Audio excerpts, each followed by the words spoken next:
About a few days ago, a lady friend of mine told me a story about her grandmother's marriage. And when she told me the story, I asked her, is it cool if I tell the story on my channel? And she said, yeah, cool, that's no problem. Now, her grandmother is about 82 years old today. Her grandfather is 10 years younger than her.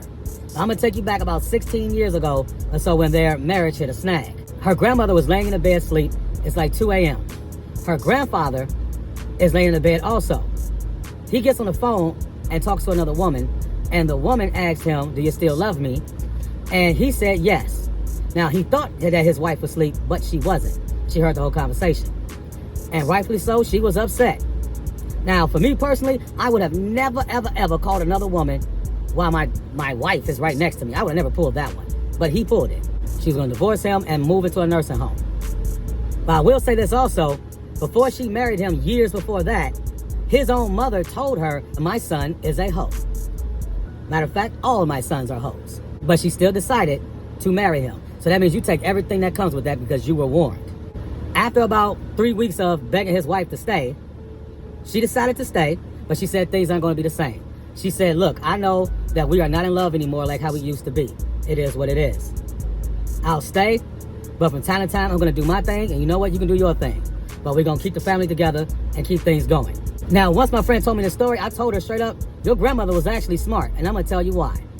First off, who wants to go to a nursing home? Like, who wants to voluntarily just be like, ooh, I want to go to a nursing home. Pick me. I want to go to a nursing home. Nobody wants to do that. Secondly, she took her feelings out of it, and she still saw value in her husband. He was still paying all the bills.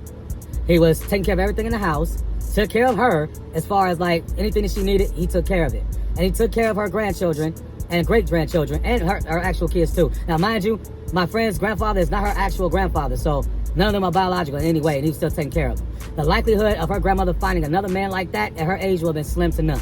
And that's just keeping it real. She realized that. She was still able to stay in the comfort of her own home that she had for years, still be able to sleep in her own bed, and keep things going the way they've been going. Now, a lot of women may not agree with the grandmother saying, but she saw that she needed her husband still for survival to get her to the other end of life. A lot of women don't look at it that way in today's world. They just look at it, you know, does he make me happy? If he ain't making me happy, then I'm gone. But don't realize that men still hold value. A lot of women think that marriages are sunshine and rainbows, and you're not going to have any problems, and if you do, up and go, leave, just like that. That's why marriages don't last 30, 40, 50, 60 years anymore. The average marriage in the black community lasts about 5 years, and 80% of divorces are filed by women. Now, do you guys agree with the grandmother? Should she have stayed with her husband, or should she have left him? Let me know in the comments. This should be real interesting.